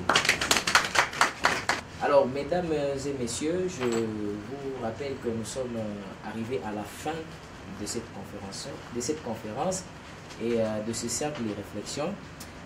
Je rappelle que c'était une conférence autour, n'est-ce pas, du processus, de la réflexion autour du processus électoral, où nous avons eu plusieurs intervenants qui ont défilé ici, notamment Madame Denise Villa, elle qui est cadre du MLC. Il y a Monsieur Maître Richard Camille qui vient de partir, président du Congo Nouveau. Il y a Monsieur Eka Gilbert qui est politologue des formations. Il y a enfin, donc je voulais dire avant, Monsieur Mike Diana, analyste politique, et enfin Monsieur Joe Maile, politologue des formations. Voilà, nous vous remercions, n'est-ce pas, au nom de tous les membres et cadres du MDECO, vous qui avez pris part à cet échange, et vous promettons évidemment qu'il y aura encore plusieurs réflexions autour, n'est-ce pas, de l'avenir politique de notre pays. Merci d'être venu, nous vous souhaitons une bonne soirée. Le MDECO, Mouvement des démocrates congolais, parti cher à M. Gabriel Monkiamani, qui a pour idéologie politique la démocratie républicaine et pour doctrine le renouveau démocratique. Par le truchement des générations Moki, qui est une cellule d'accompagnement et de promotion des actions de M. Gabriel Monkiamani de MDECO, organise en date du jeudi octobre 2022 une conférence débat qui a pour thématique le MDECO et les processus démocratiques en RDC. Où en sommes-nous? Approche futurologique. Bonjour. Il a été question de parler d'une démocratie futuriste. Nous saluons le parti MDECO, le président Gabriel Monkia avec sa jeunesse, qui nous a invités pour assister à ce débat national qui, à mon humble avis, concerne toute la nation parce que nous avions abordé au cours de cet échange les questions qui concernent la démocratie de notre pays, de 1960 jusqu'à nos jours. Et les auteurs ont abordé différentes thématiques qui nous ont encore enrichis pour savoir d'où nous venons et d'où nous allons avec cette démocratie. Et je pense que en sortant de cette conférence, nous sortons avec une tête bien pleine, pas avec de futilité, mais avec une RDC futuriste qui voit grand. Et à mon humble avis, je pense que la jeunesse présente à cette activité va pouvoir s'aborder autrement par rapport aux questions de la nation. Merci. Bon, il est difficile d'évaluer son propre rapport. Je crois que ce sera aux différents participants de pouvoir le faire. Mais moi, je crois que dans la dynamique de la réflexion, même celui qui parle apprend. Si vous n'apprenez pas de par la nature des questions, même de par les actes et l'attitude des uns des autres, on finit par apprendre. Et le seul plaisir que j'ai trouvé dans cet exercice, c'est que peu de formations politiques prennent encore le plaisir de pouvoir se livrer à ces genres d'exercices, faire en sorte que la jeunesse comprenne un peu l'évolution de la République, comprenne un peu de manière conceptuelle le choix opéré dans la marche de la République. Et je crois que ce qu'on pouvait apporter de peu, c'est de leur dire, c'est vrai, les choses ont été faites jusque-là, mais on n'est pas contraint d'accepter le fatalisme qui nous est imposé aujourd'hui avec les différentes formes, notamment la démocratie mode occidentale. Aujourd'hui, c'est vrai, le monde est grand, le monde ne peut plus tolérer l'autarcie. Dans cet équilibre, dans cet idéal que la démocratie, que chacun trouve son modèle adapté à lui, l'essentiel c'est d'assurer le bien-être de la population. Et c'est ça même le sens de l'État et de la gouvernance. Je crois que c'est les peu qu'on pouvait donner et j'espère que le message a bien passé. La Constitution elle-même est victime. Je rappelle aux gens que la Constitution qu'on a semble être bonne, mais cette Constitution-là est presque le fruit du mimétisme qu'on a fait avec la Constitution de la France de 2008. Cette Constitution-là, la France l'a fait évoluer depuis 2 années. Et qu'aujourd'hui, on est resté sur le modèle occidental, le modèle malheureusement qui ne cadre pas. J'ai évoqué un casus dans le sens où on va dans un régime X, on donne le pouvoir à un chef de l'État sur base de son programme qu'il est élu, c'est lui qui répondra politiquement, c'est lui qui sera sanctionné au-delà de la dimension exécutive. Mais cependant, on donne aussi autant de pouvoir à ces parlements-là où, dans les péripéties, les choses peuvent changer un peu à la manière du FCC lors du début du mandat. Dans les cas comme ça, quelle excuse on trouve, quelle jonction on trouve pour finalement résoudre ces problèmes. Ils ont été obligés de faire le passage en force politique. Pour une première fois, changer la législation, aller à l'encontre de l'expression de la population. Vous comprenez? Même dans ces sens-là, il faut réfléchir à des modèles adaptés à nous. Question de pouvoir résoudre ces problèmes. La France l'a connu avec Mitterrand et Chirac. Malheureusement, heureusement pour eux, c'était une nation déjà accomplie. Ils ont su comment gérer. Et nous, malheureusement, on a payé de ce fait. Donc il y a autant d'éléments comme ça qui font en sorte que même dans la loi, au-delà des normes établies, au-delà des exigences et des principes politiques, regardons à la culture, regardons aux perspectives congolaises. C'est l'essentiel pour répondre aux désirs de la population. Alors nous sommes d'abord très contents parce que nous allons voulu faire une autopsie scientifique qui donne les cadres politiques. Cette autopsie scientifique qui nous a permis de faire un état de la démocratie de 1960 jusqu'à nos jours. Cette autopsie qui nous a permis de dégager des anomalies, des incertitudes, pour avoir une approche futurologique, comme nous l'avions dit dans notre thématique, cette approche futurologique qui serait des solutions à proposer au gouvernement pour essayer de pallier certaines crises au sein de notre État en tout cas. C'est dans cette optique-là que cette manifestation a été organisée. J'insiste surtout, c'est une manifestation à caractère scientifique, parce que ça réunit plusieurs personnes, ça réunit plusieurs idéologies, nous avons deux opposants, nous avons un lycée du pouvoir. Alors, c'est dans cet angle-là que cette manifestation est organisée. Alors, je ne peux pas répondre à cette question en une minute. C'est que vous devez savoir, notre démocratie est une démocratie séquentielle. Et lorsque les intervenants ont eu à avancer leurs arguments, vous avez vu qu'on a eu à diviser dans les temps.